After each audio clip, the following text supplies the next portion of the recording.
شیطان کے قدموں پر نہ چلا جائے، اسلامی تعلیمات، نبی کریم صلی اللہ تعالی علیہ وسلم کی جو نصیحات ہے ان پر عمل کرنے کا نام ہی ہمارے لیے کامیابی کی دلیل ہے۔ اگر ہم ان تمام چیزوں پر اپنے آپ کو پیچھے والی زندگی میں تقسیم کرتے ہیں، ان تمام چیزوں کو نظر انداز کرنے کی کوشش کرتے ہیں، لگتا ہے ہر ایک لفظ و معنی عشق کی جہانگیر لگتا ہے، ہر ایک لفظ و معنی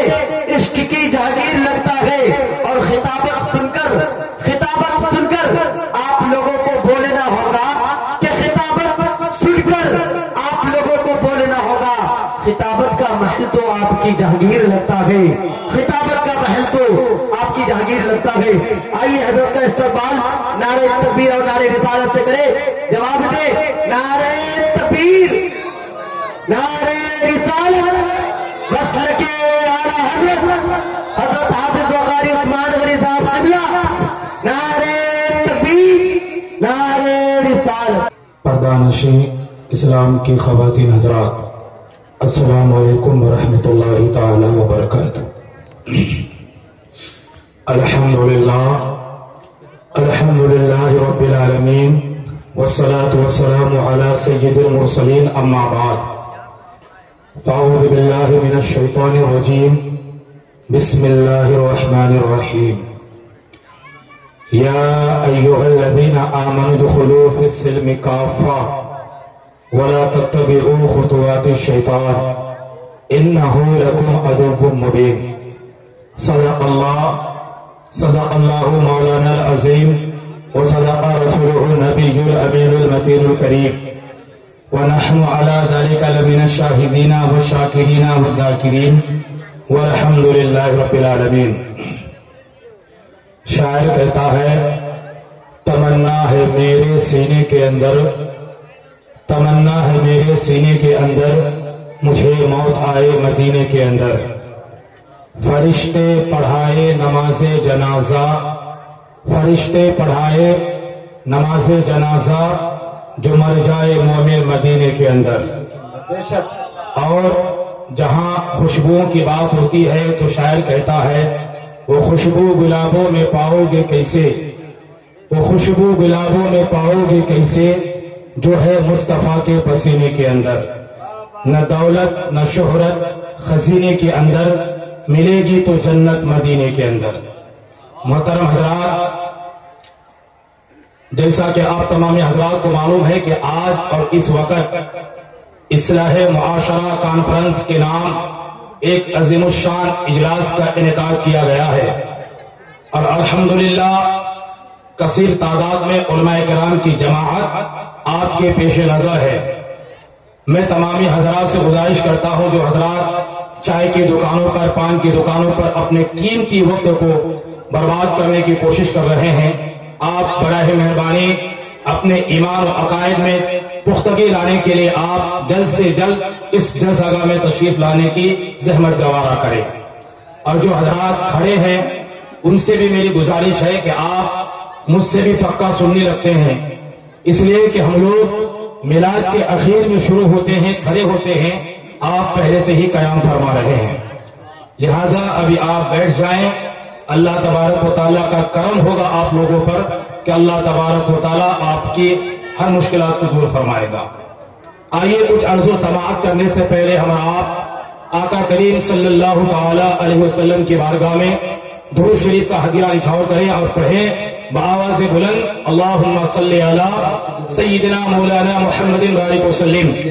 صلو علیہ صلاۃ و سلام علیک یا رسول اللہ صلی اللہ تعالی علیہ وسلم۔ محترم حضرات، الحمدللہ ہم تمام لوگ کلمہ پڑھنے والے مسلمان ہیں۔ اللہ تبارک و تعالیٰ کے نبی صلی اللہ تعالی علیہ وسلم نے جو پیغامات، جو نصیحات ہم تمام لوگوں کے لیے دیا ہے، اس پر عمل کرنا یہ ہمارے لیے کامیابی کی دلیل ہے۔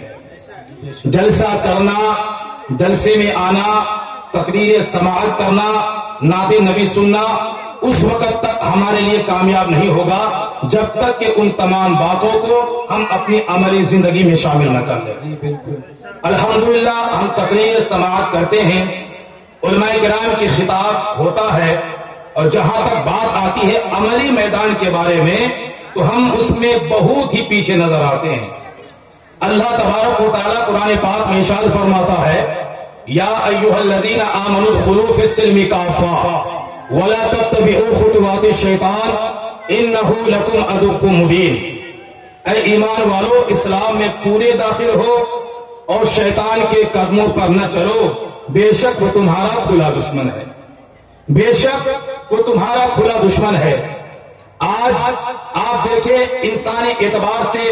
جب آپ دنیا میں دیکھیں گے تو انسان کے دو طرح کے دشمن، ایک کھلا ایک چھپا۔ کھلے دشمن کے بارے میں رب تبارک و تعالیٰ نے قرآن پاک میں شیطان کو بتایا، اور ایک جگہ نہیں جا بجا شیطان کو کھلا دشمن بتایا، اور ایک ہوتا ہے چھپا دشمن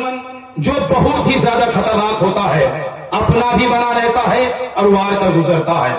انسان غافل رہتا ہے، یہ تو اپنا ہی ہے، یہ مجھے کیا تکلیف پہنچائے گا، یہ مجھے کیا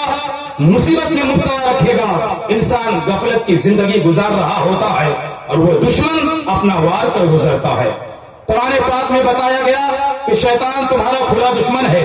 ایک ہوتا ہے چھپا دشمن جو کھلے دشمن سے بھی زیادہ خطرناک ہوتا ہے، اور وہ انسان ہی کے اندر پایا جاتا ہے۔ رب تبارک و تعالیٰ نے 13ویں پارے میں ارشاد فرمایا،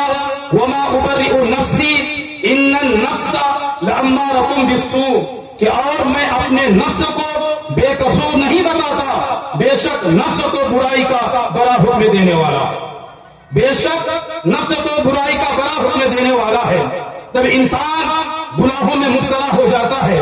جب اپنی زندگی کو بے حیا کاموں میں مبتلا رکھا ہے، تو ہمارا نفس امارہ یہ ہم سے کروا رہا ہوتا ہے، لیکن نفس لوامہ اس کی ندامت کرواتا ہے، افسوس دلاتا ہے کہ اے انسان، تو نے جھوٹ بولا، بہت برا کیا، تو نے نمازوں کو ترک کیا، بہت برا کیا، تو نے دوسروں پر ظلم کیا، بہت برا کیا۔ جب نفس لوامہ نفس امارہ پر غالب ہو جاتا ہے، پھر اس انسان کو گناہوں سے نفرت ہونے لگتی ہے، وہ جھوٹ بولنے سے باز آ جاتا ہے، وہ چغلی کرنے سے باز آ جاتا ہے، وہ نمازوں کو ترک کرنے سے باز آ جاتا ہے، یعنی گناہوں سے نفرت ہو جاتی ہے اور نیکیوں سے محبت ہو جاتی ہے۔ مسلمانوں، آج اسلام ہمیں پیغام دیتا ہے، شیطان کے قدموں پر نہ چلا جائے، شیطان کے قدموں پر نہ چلا جائے۔ اسلامی تعلیمات، نبی کریم صلی اللہ تعالی علیہ وسلم کی جو نصیحات ہے، ان پر عمل کرنے کا نام ہی ہمارے لیے کامیابی کی دلیل ہے۔ اگر ہم ان تمام چیزوں پر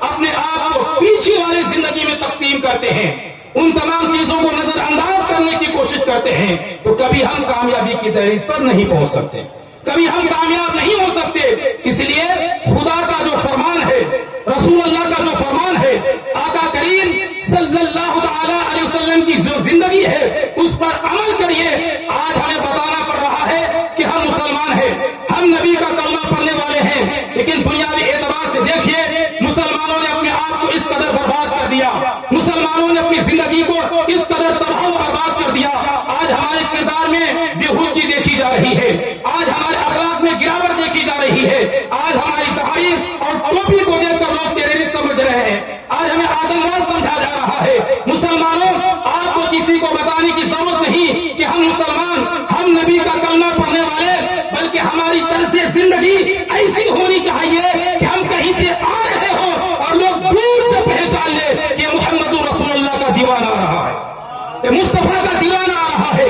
مصطفیٰ کا غلام آ رہا ہے۔ آج ہمیں بتانے کی ضرورت پڑتی ہے کہ ہم نبی صلی اللہ علیہ وسلم کا کلمہ پڑھنے والے ہیں، مصطفیٰ پر ایمان لانے والے ہیں، ہم مسلمان ہیں۔ ہمیں کیوں بتانے کی ضرورت پڑتی ہے؟ اپنے کردار کی طرف جھانکیں، اپنے اخلاق کی طرف جھانکیں، اپنی عملی زندگی کی طرف جھانکیں۔ آج مسلمانوں کا حال کیا ہے؟ آج ہماری مسجدیں ویران ہے، آج ہمارے مدارس ویران ہے۔ جس انسان کے لبوں پر کلمہ طیبہ جاری ہونا چاہیے تھا، جس انسان کے لبوں پر نعت نبی جاری ہونا چاہیے تھا، جس انسان کے لبوں پر قرآن کی تلاوت ہونی چاہیے تھی، آج وہ ہمارا نوجوان، آج وہ ہمارا مسلمان طبقہ برے کاموں میں مبتلا ہوتا نظر آ رہا ہے۔ زبان سے گالی جیسی غلیظ باتیں اپنی زبان سے ادا کرتا ہے، جب اپنے ہاتھوں کو حرکت میں لاتا ہے دوسروں کی امداد کے لیے نہیں بلکہ دوسروں پر ظلم و ستم کرنے کے لیے، جب اپنے پیر کا استعمال کرتا ہے مسجد کو آباد کرنے کے لیے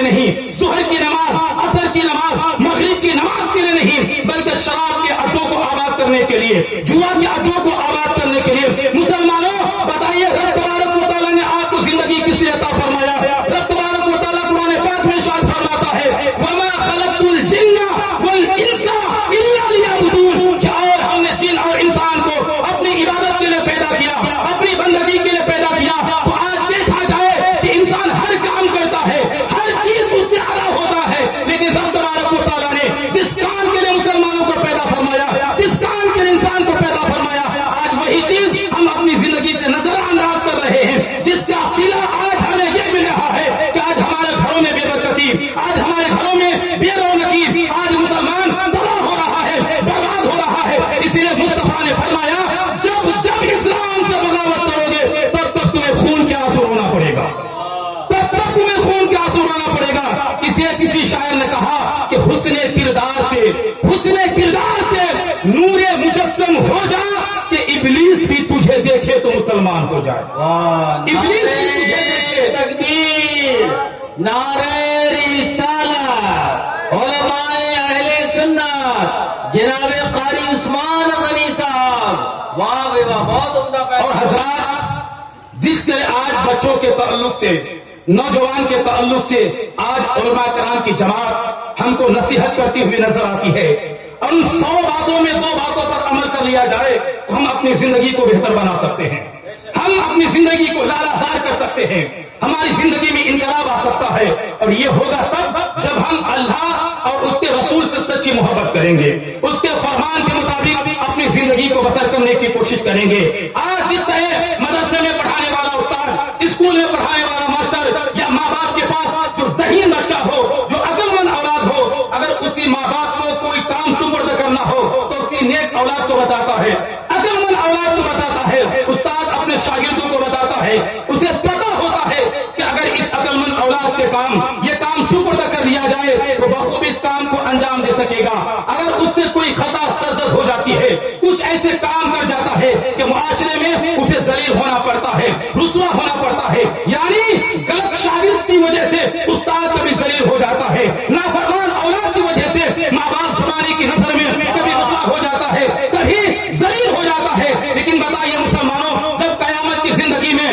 رب تبارک و تعالیٰ اپنے نبی سے کہے گا اے میرے محبوب، اے میرے رسول، ذرا اپنے امتیوں کو بلائیے کہ ان کا میں ذرا امتحان لے لوں، تو اللہ کے نبی صلی اللہ تعالی علیہ وسلم عرض کریں گے یا خالق کائنات، یہ ابو بکر صدیق ہے، ان کا امتحان لے لے، یہ عمر فاروق ہے، ان کا امتحان لے لے، یہ عثمان غنی ہے، ان کا امتحان لے لے، یہ علی مرتضیٰ ہے، ان کا امتحان لے لے۔ تو رب تبارک و تعالیٰ کہے گا اے میرے محبوب، اس کے بارے میں مجھے پتا ہے، عمر کے بارے میں، صدیق کے بارے میں، عثمان کے بارے میں، علی کے بارے میں، ان سب کے بارے میں مجھے پتا ہے، ذرا اپنے ان امتیوں کو بلائیے جنہوں نے نماز کو ترک کیا ہے، جنہوں نے جھوٹ بولا ہے، جنہوں نے شریعت کی مخالفت کی ہے، جنہوں نے ماں باپ کو ستایا ہے، جنہوں نے روزوں کو ترک کیا ہے، جنہوں نے بےہودہ افعال میں اپنی زندگی کو گزار کے آیا ہے۔ جس طرح دنیاوی زندگی میں برے کاموں کی وجہ سے، نافرمانی کی وجہ سے کبھی استاد کو ذلیل ہونا پڑتا ہے، کبھی ماں باپ کو ذلیل ہونا پڑتا ہے، تو ہمارے برے اعمال کی وجہ سے قیامت کی جو زندگی ہوگی اس وقت کس قدر میرے آقا صلی اللہ تعالی وسلم پریشان ہوں گے ہماری بخشش کے لیے۔ اس وقت ہماری رہنمائی کرنے والا کون ہوگا؟ ہماری بخشش کرنے والا ہوگا۔ سچ کے دروازے پر ہم دستک دیں گے، سچ کے پاس اپنی فریاد لے کر جائیں گے، لیکن ہر کوئی ہمیں دھتکار دے گا، ہمیں رسوا ہونا پڑے گا، لیکن ایک دربار ہوگا جسے آقا کریم صلی اللہ تعالی وسلم کی ذات مبارکہ ہے، ان کے پاس جب بھولے گا امتی جائے گا، ان سے دریافت کرے گا یا رسول اللہ ہماری شفاعت فرمائیے، ہماری بخشش فرمائیے۔ دنیا کی تمام طاقتیں جس کے اوپر آپ کو ناز تھا، جس کے اوپر آپ کو توکل تھا، آپ کو یقین و بھروسہ تھا، ہر جگہ سے آپ کو رسوائی ملے گی، لیکن آپ کا محبوب، آپ کا رسول اس وقت بھی ہماری بخشش کا ذریعہ بنے گا۔ اس لیے میں آپ کو بتاؤں، کیوں کہ رسول اللہ صلی اللہ تعالی وسلم کی نافرمانی میں مبتلا کرنے والوں، شراب کے اڈے کو آباد کرنے والوں، جوا کھیلنے والوں، اپنے ماں باپ کو ستانے والوں، اسلامی شریعت کی مخالفت کرنے والوں، ایک دن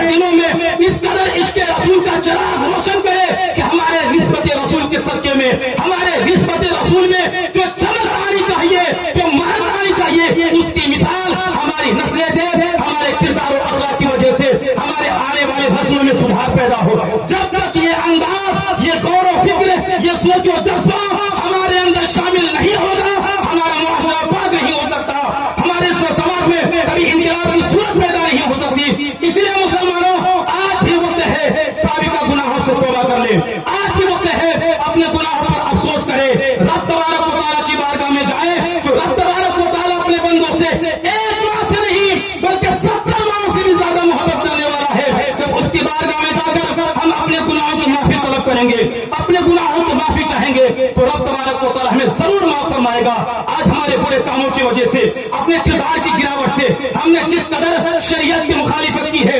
نمازوں کو چھوڑا ہے، مسجدوں کو چھوڑا ہے، ماں باپ کو تکلیف دیا ہے، آج ہم سے ہمارا وقار چھینا جا رہا، آج ہم سے ہماری پہچان چھینی جا رہی، آج ہمیں رسوا کیا جا رہا، آج ہمیں ذلیل کیا جا رہا۔ کسی شاعر نے کہا تھا، جیت جاتا جنگ تو غازی ہوتا، سر کٹا دیتا تو اللہ بھی راضی ہوتا، اور کون ہے جو تمہاری مسجد کو گرا سکتا؟ گر مسلمان کا ہر بچہ نمازی ہوتا، گر مسلمان کا ہر بچہ نمازی ہوتا۔ مسلمانوں، یہ سوچ، یہ جذبہ کبھی ہمارے دلوں میں پیدا ہوتا ہے؟ ہم صرف نام کے مسلمان رہ گئے ہیں۔ جب کسی میلاد کی محفل میں جاتے ہیں، جب کسی جلسہ جلوس میں جاتے ہیں، تو ہم گلا پھاڑ پھاڑ کر نعرہ لگاتے ہیں کہ ہم رسول اللہ صلی اللہ تعالی علیہ وسلم سے محبت کرنے والے، اور محبت کرنے والوں کا تقاضا یہ ہے کہ جو رسول اللہ صلی اللہ تعالی علیہ وسلم سے محبت کرنے والا ہوگا، ان سے سچا عشق کرنے والا ہوگا، وہ کبھی نماز کو ترک کرنے نہیں دے گا۔ بے نمازی بن کر رسول اللہ صلی اللہ تعالی علیہ وسلم کے قانون کو نظر انداز کر کے ہم دعویٰ کرتے ہیں کہ رسول اللہ صلی اللہ تعالی علیہ وسلم سے ہم محبت کرنے والے ہیں، تو یہ ہمارا دعویٰ جھوٹا ہے، یہ ہمارا دعویٰ جھوٹا ہے۔ اگر ہم اپنے دعوے میں سچے ہونا چاہتے ہیں تو مسلمانوں، تمام لوگوں سے میں گزارش کرتا ہوں کہ آج کے بعد آپ لوگ نماز ادا کریں گے، انشاءاللہ نماز ادا کریں گے، نہیں کریں گے؟ رسول اللہ صلی اللہ تعالی علیہ وسلم کی آنکھوں کی ٹھنڈک، اور یقین جانیے مسلمانوں، بے نمازی کا حشر قیامت کے دن ہوگا کیا؟ جس قدر یہ جلسہ لاکھوں روپیہ خرچہ کر کے، ہزاروں روپیہ خرچہ کر کے اس محفل کا انعقاد کیا گیا ہے، اور بیرونی صوبہ سے الحمدللہ مقررین حضرات تشریف لائیں گے، یہ کس کی اصلاح کے لیے؟ اصلاح معاشرہ کانفرنس ایک نام دیا گیا، یہ صرف ہماری اصلاح کے لیے۔ اگر جلسہ سن کر، خطاب کر کے، تقریر کر کے اگر ہمارے اندر چینجنگ نہ آیا، ہمارے اندر بدلاؤ نہ آیا، تو ہمارا سننا بیکار، ہمارا تقریر کرنا بیکار، ہمارے یہاں بیٹھنا بیکار، جب تک کہ ان تمام چیزوں کو اپنی عملی زندگی میں شامل نہ کر لے۔ اس لیے مسلمانوں، غلامی کا ثبوت پیش کیجئے، اپنے آپ کو سچا مسلمان بنائیے، کام کے مسلمان بنائیے، نام کے مسلمان بننے کی ضرورت نہیں ہے، ورنہ قیامت کی زندگی میں جو ہمارے ساتھ معاملات پیش کیا جائے گا اپنے اعمال کی بنیاد پر، اپنے طاہری کی بنیاد پر، تو اس کا خسارہ آپ کو اندازہ نہیں ہے کہ کیا ہمارے ساتھ معاملہ پیش کیا جائے گا۔ رب تبارک و تعالی ہم تمام لوگوں کو صراط مستقیم پر گامزن عطا فرمائے، مسلک اعلیٰ حضرت کا پابند بنائے، ایمان و عقیدے میں پختگی عطا فرمائے، ایمانی زندگی ایمان پر موت نصیب عطا فرمائے۔ وآخر دعوانا ان الحمدللہ رب العالمین۔